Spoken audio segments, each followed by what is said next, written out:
akan menayangkan sebuah video. Kalian harus menyimak baik-baik ya tayangan video yang akan ditampilkan. Ya, Bu.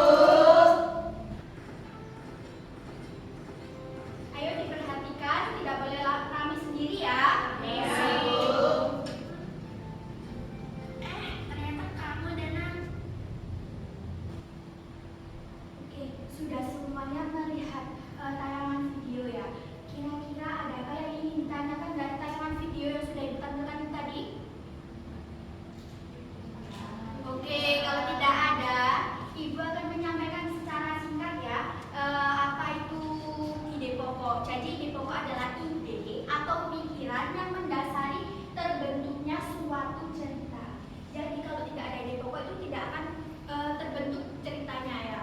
Nah, ide pokok itu ada 3 jenisnya. Ada ide pokok deduktif, ada ide pokok induktif, dan ada ide pokok campuran. Nah, ide pokok deduktif itu apa sih, Bu? Jadi, ide pokok deduktif itu adalah ide pokok yang berada di awal kalimat.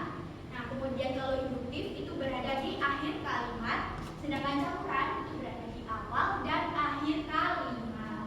Nah, untuk materi kita hari ini kita akan membahasnya tentang ide pokok deduktif. Ada yang ingin ditanyakan? Iya. Oke, kalau tidak ditanyakan, di sini Ibu memiliki buku cerita. Di sini Ibu akan membacakan 1-2 cerita. Nanti kalian simak baik-baik ceritanya. Kemudian kalian tentukan ide pokoknya ya. Ya, Bu. Disimak baik-baik ya. Burung yang suka bernyanyi. Burung adalah hewan yang rajin bernyanyi setiap pagi. Suaranya merdu membuat suasana di sekitar menjadi ceria. Burung terbang dari satu ranting ke ranting lain sebagai mencari makanan, seperti biji-bijian dan buah kecil. Nah, dari bacaan yang sudah Ibu bacakan itu tadi, kira-kira ada yang tahu nggak? Kira-kira apa ide pokoknya? Ini siapa yang mau jawab? Saya, Bu. Oh iya, Mbak Nana. Apa Mbak Nana?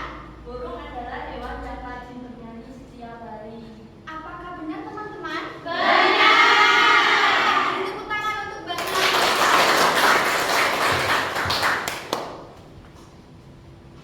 Ternyata anak-anak Ibu sudah paham semua ya tentang materi ide pokok ini. Nah, jadi Ibu akan membagi kalian menjadi 3 kelompok. Bagian sini kelompok 1, bagian tengah kelompok 2, dan bagian sini kelompok 3. Nah, jadi setiap kelompok itu terdiri dari 4 orang anak. Nah, nanti tugas kalian apa? Mengerjakan LKPD. Nanti Ibu beri waktu 50 menit untuk mengerjakan. Nah, 20 menitnya untuk apa? 20 menitnya